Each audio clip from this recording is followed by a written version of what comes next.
abogado, ex carabinero, coronel de los Carabineros de Chile y especializado en temas de derechos humanos, con el que vamos a hablar sobre este tema de los protocolos policiales para situaciones precisamente de protestas, que es un poco lo que estamos viviendo acá, para ver cómo es a nivel internacional, ¿no? Que nos va un poco a ilustrar en general cómo son este tipo de normas. Muchas gracias por haber aceptado la invitación. Francisco, hola, mucho gusto. A ver, Daniel, veamos.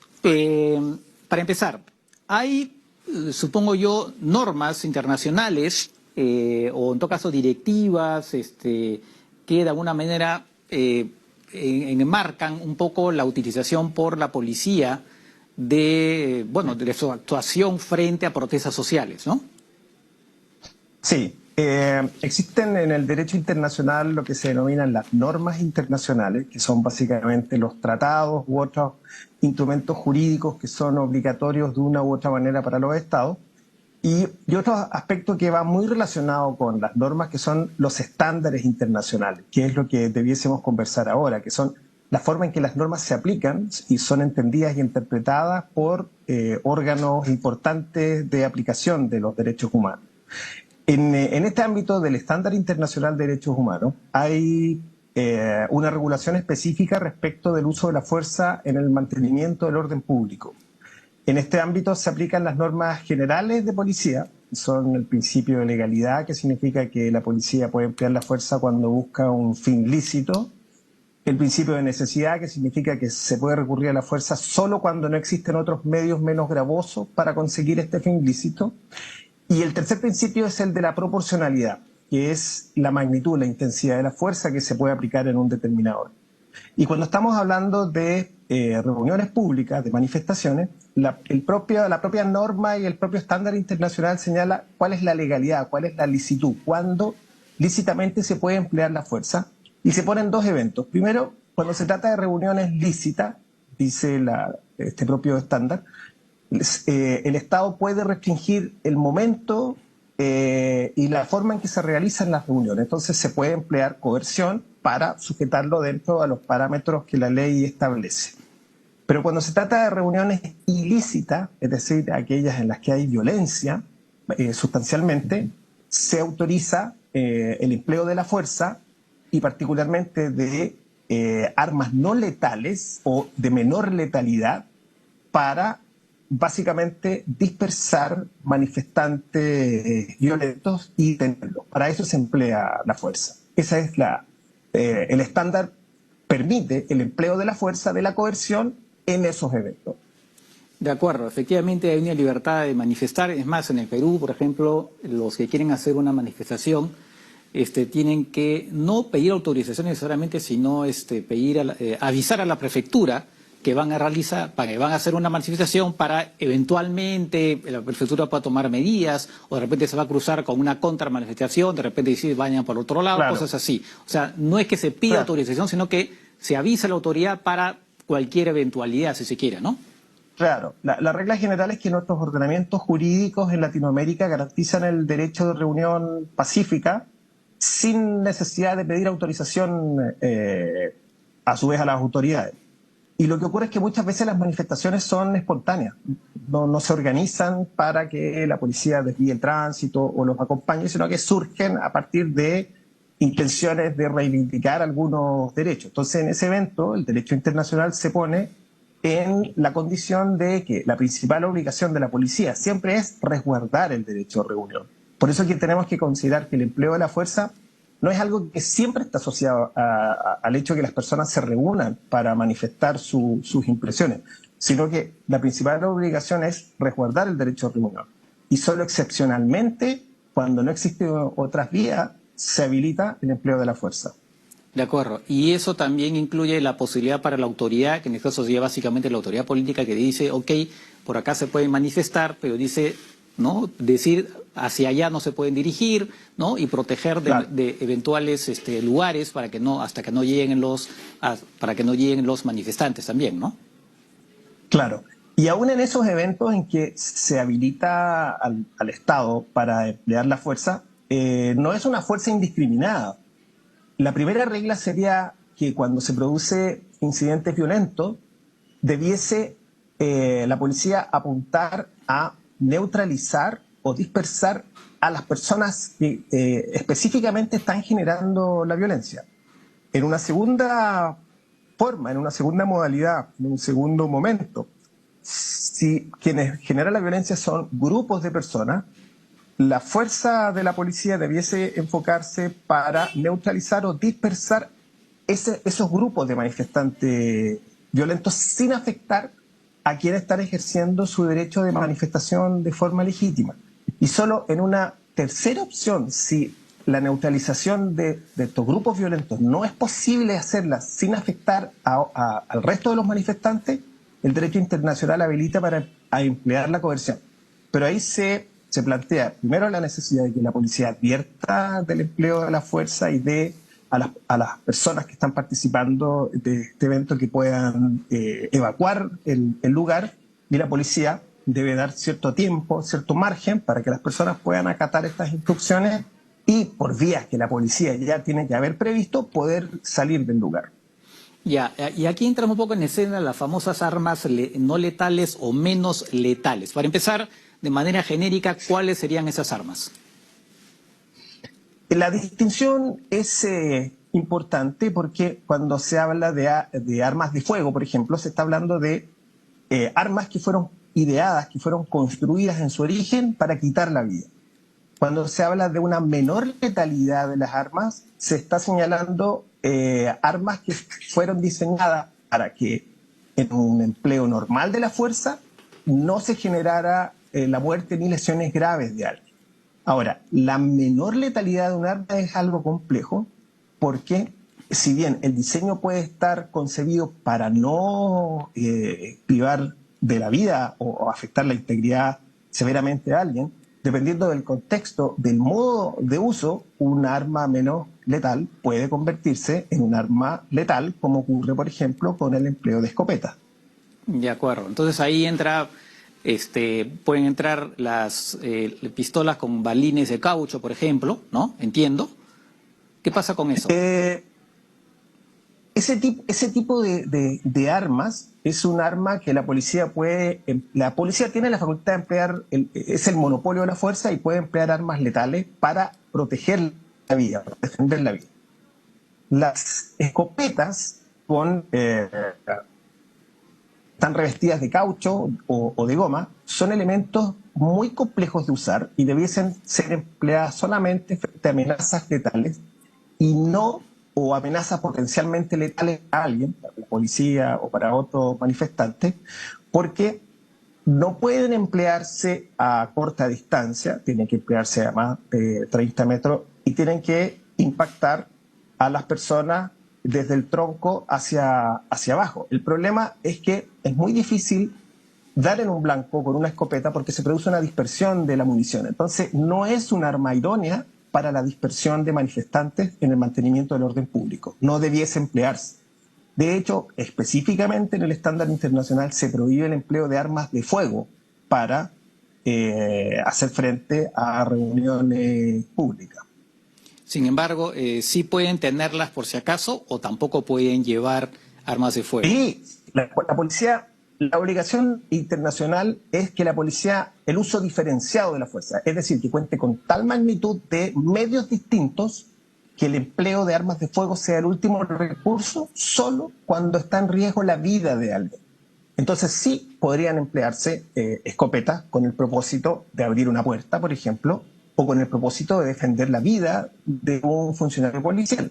Pero no, insisto que esto es muy importante, las escopetas no debieran emplearse naturalmente para dispersar manifestantes en el mantenimiento del orden público. Para ese fin no resultan pertinentes porque se corre riesgo de el mal uso puede generar la muerte o puede generar lesiones oculares, que es algo que ocurrió en Chile de manera dramática, en el fenómeno tumultuoso como el que está viviendo el Perú ahora, el año 2019, y en el que resultaron aproximadamente 50 personas con daños oculares, y muchas de ellas, o varias de ellas, perdieron la vista.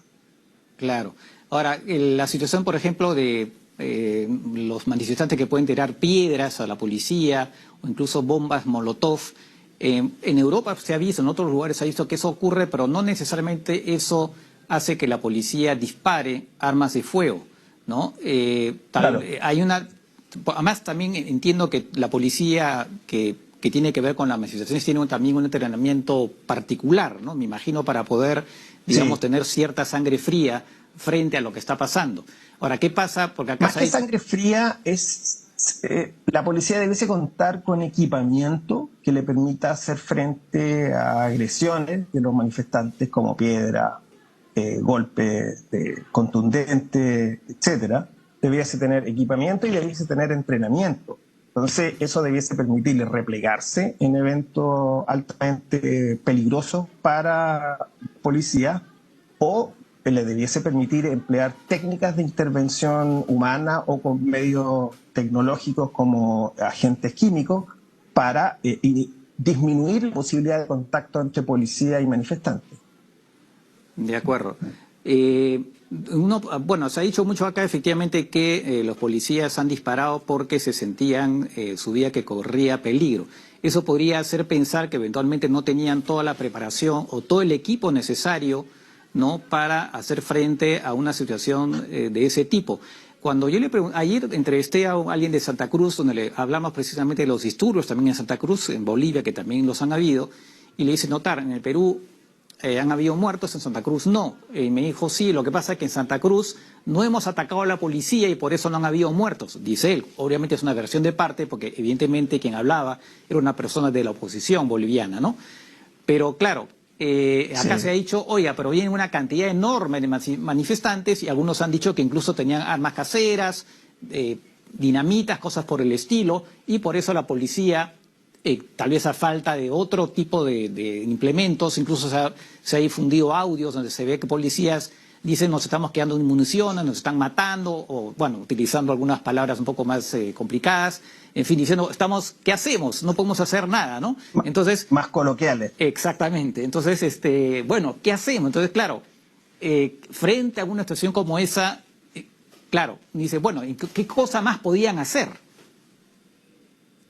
Es que ahí tenemos que distinguir varias cosas. Primero, cuando se producen fenómenos de manifestaciones públicas altamente violentas, persistentes y masivas, nos encontramos con fenómenos que la policía normalmente no tiene la facultad de encarar. No tiene número de personal suficientemente entrenado en estos temas, ni tiene equipamiento. En las imágenes uno puede ver policías de la Policía Nacional del Perú vestidos en mangas de camisa y solamente su cabeza con protección. Eso no debiese ocurrir. De hecho, ahí hay una violación de los derechos humanos de los policías cuando el Estado no les da las herramientas ni el equipamiento necesario. Es muy difícil hipotetizar en casos tan graves como los que han ocurrido en el Perú en estos días, en que hay un policía calcinado, hay prácticamente 200 efectivos lesionados, 500 personas lesionadas de gravedad, prácticamente 50 muertas. Hay un grado de violencia muy grande que eventualmente podría justificar el empleo de armas de fuego si es que la policía se vio enfrentada a un riesgo posiblemente letal.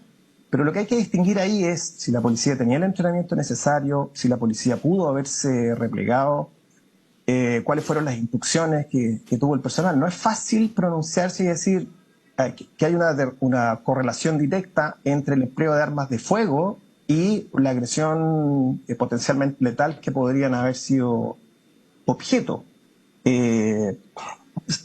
Efectivamente, si un policía es agredido con armas de fuego hechiza o armas de fuego propiamente tales o con artefactos explosivos que van más allá de un artefacto incendiario de una botella, efectivamente la policía puede emplear armas de fuego. Pero no es lo razonable. De hecho, se esperaría que la policía no porte armas de fuego cuando está en el mantenimiento del orden público, y la policía debiese tener la capacidad de replegarse en algunos eventos y de emplear escopetas solamente cuando se está frente a situaciones de mucho riesgo. Claro, La efectivamente. policía debiese contar con otros elementos. Claro, efectivamente, cuando uno ve en otros países, ve que la policía antidisturbios casi parecen Robocops, ¿no? O sea, tiene una especie de armadura, Sí, tiene unos sí, cascos muy potentes sí, y tiene una serie sí, de elementos que le permiten efectivamente hacer frente a, claro. digamos, a ataques de ese tipo. Porque claro, hemos visto que en el Perú no es así, ¿no? Claro, ese equipamiento que parece al público le parece muy agresivo y le parece que es provocativo, es difícil hacerle entender a la gente que es un equipamiento básico para la protección de los derechos humanos del policía, porque los derechos humanos protegen la vida y la integridad. Entonces, lo que hace un policía al armarse como robot o como samurái, lo que está haciendo es defender su vida, y que es lo que el Estado tiene que procurar. Pero por Porque eso que en además, una perdón, manifestación la porque regla... además al Sí, sentirse el policía protegido de esa manera, tiene menos incentivos para sacar el arma, porque se siente protegido y disparar eventualmente a los claro. manifestantes, ¿no? Claro, un policía bien equipado y bien entrenado es un policía que sabe cómo resguardar su propia vida y resguardar la vida de quienes está sirviendo como policía. Un policía sin equipamiento y sin entrenamiento es una persona que va a cometer errores de la misma manera que si usted y yo nos paráramos en la calle de un día para otro para oficiar, oficiando un desempeño como este.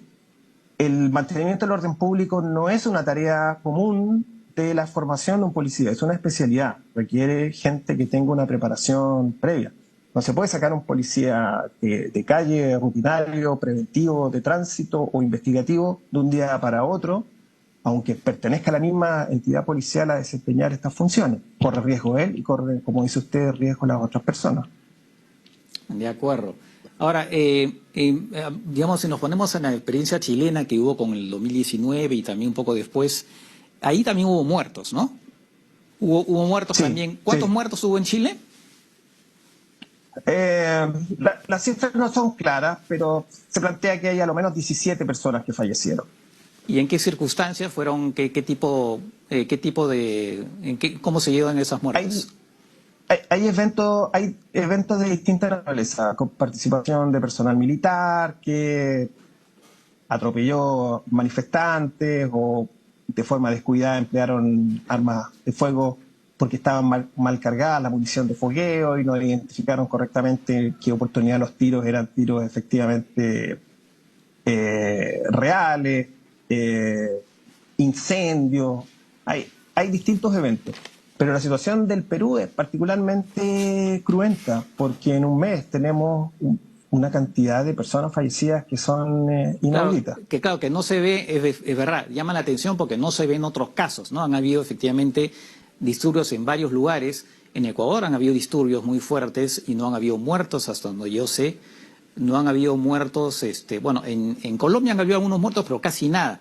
Ahora, lo que sí llama la atención un poco, porque eso es un poco el debate que hay acá, ¿no? Se ha dicho, oye, pero ¿por qué no es posible que para defender la propiedad pública y privada se tenga que matar para defender esas, ¿no? Entonces el tema ¿es realmente así o es que la policía cuando protege y se ve avasallada dispara porque, bueno, también se ve amenazada? Ese es un debate que acá en estos momentos es muy, muy fuerte, ¿no?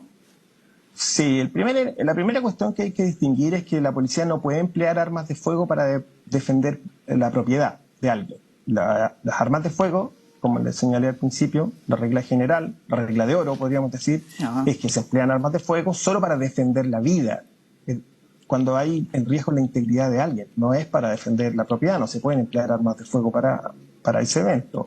Ahora, habrá que ver una vez que se efectúen las investigaciones administrativas de la policía y las investigaciones judiciales, habrá que determinar por qué en determinados eventos la policía empleó armas de fuego. Por cierto que si no hay entrenamiento, no hay equipamiento y no hay orden de replegarse, policías pueden sentirse amenazados porque de hecho puede existir una situación en que está en riesgo su vida. La cuestión es de orden político y estratégico y es por qué la policía está en esa condición y por qué no se replegaron.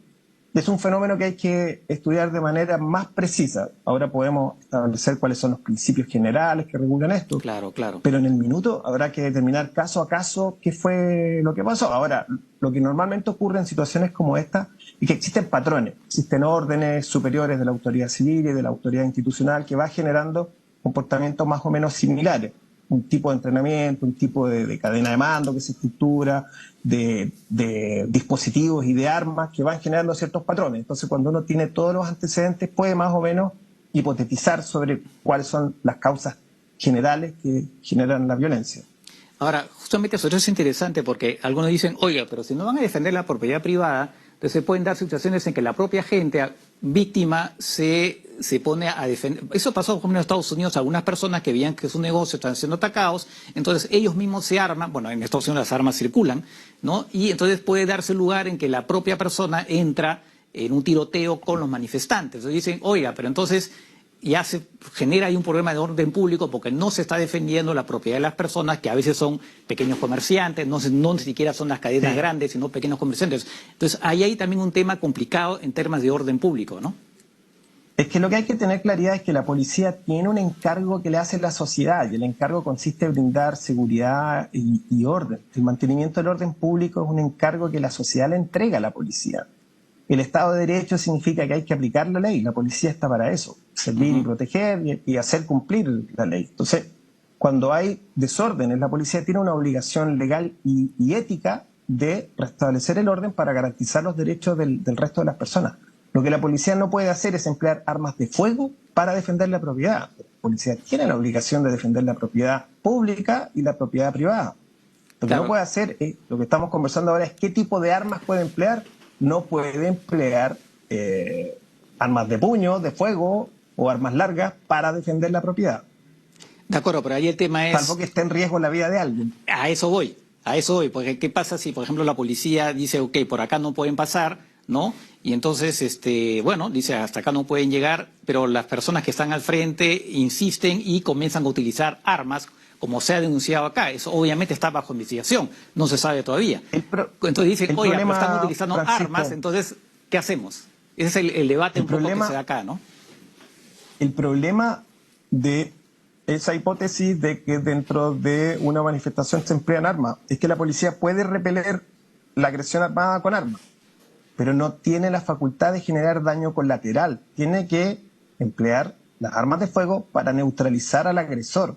De acuerdo. No puede emplear las armas y equivocarse de blanco. Esa facultad no existe para la policía. De acuerdo, entiendo. No hay la posibilidad de decir, disculpe, me equivoqué y maté al señor del lado. Eso no existe. Claro, entiendo. Eso es una violación a los derechos humanos. Ahora, un poco de manera más general, y tal vez es una pregunta también para sociólogos, no lo sé, pero da la impresión en los últimos años que hay más propensión dentro de las protestas a destruir, a incendiar. No sé si tiene que... Bueno, en Europa, por ejemplo, había un grupo que se llamaban los Black Blocs, que eran gente que iba especialmente a las manifestaciones, una especie de scouts de la destrucción. Había manifestaciones pacíficas y ellos iban a meter la cuota de destrucción, ¿no? Pero eso es una cosa, y ahora últimamente se ve mucho ese tipo de situaciones en que hay gente que destruye. ¿Usted le da la impresión, no sé si lo ha podido, más allá del estudio legal, que eso está en aumento o es una impresión simplemente? La impresión que tenemos a partir de hechos de violencia social llamativos de los últimos años en distintas regiones es que sí hay elementos que nos sugieren que hay un problema de representatividad de las personas que va generando violencia. El terrorismo, por ejemplo, es un tipo de criminalidad asociativa que se da cuando hay elementos ideológicos, políticos, que no se pueden canalizar debidamente por vía democrática. La violencia social también surge cuando hay injusticia, cuando hay inequidad y cuando las personas no tienen la forma de canalizar su descontento a través de las instituciones. Yo creo que efectivamente hay una crisis de representatividad que nos genera violencia social, porque hace más... Estamos viviendo en una época en que hay un mejor confort social, económico y cultural. Entonces es más fácil que se noten las brechas que existen sociales, particularmente en América Latina. De acuerdo. Bueno, efectivamente, pues es un tema muy complejo, ¿no? Acá en el Perú obviamente se dan las investigaciones que van a determinar finalmente qué es lo que ha estado pasando y en qué casos Sí. se ha utilizado la fuerza de manera legítima porque no había otra, y en qué casos ha habido pues excesos. Algunos hablan de orden política, ¿no? En realidad de intimidación, si se quiere. Un ex ministro de acá ha hecho esas declaraciones que había las balas son políticas, dijo él. Bueno, eso habrá que determinarlo en su momento, ¿no? El tema, a partir de lo que usted me dijo antes y lo que me señala ahora, la tarea de la policía es tremendamente compleja porque tiene que garantizar dos cuestiones que parecen contrapuestas. La policía tiene que garantizar el orden, que aparentemente el mayor orden podría ser el inmovilismo, pero tiene que garantizar que las sociedades también se muevan, evolucionen. Entonces, esa tensión que tiene que manejar la policía es compleja, y es más compleja cuando existe desarmonía entre quienes conducen los estados, quienes representan a las instituciones democráticas. Si es que no logran percibir efectivamente las necesidades de cambio, ponen a la policía en situaciones de rigidez que, en lugar de aplacar la violencia, la exacerban. De acuerdo. Muy bien, muchas Muchas gracias por veces la esa... policía es el jamón del sándwich, en definitiva. De acuerdo, entiendo. Eso lo dice más un ex carabinero. Muchas gracias por esas explicaciones, muy interesante, en realidad todo es muy dramático. Tendremos seguramente la oportunidad de volver a conversar porque ese tema está muy caliente acá y en otras partes. Gracias nuevamente. Muchas gracias, Francisco. Muchas gracias. Muy bien, hacemos un corte recordando la pregunta.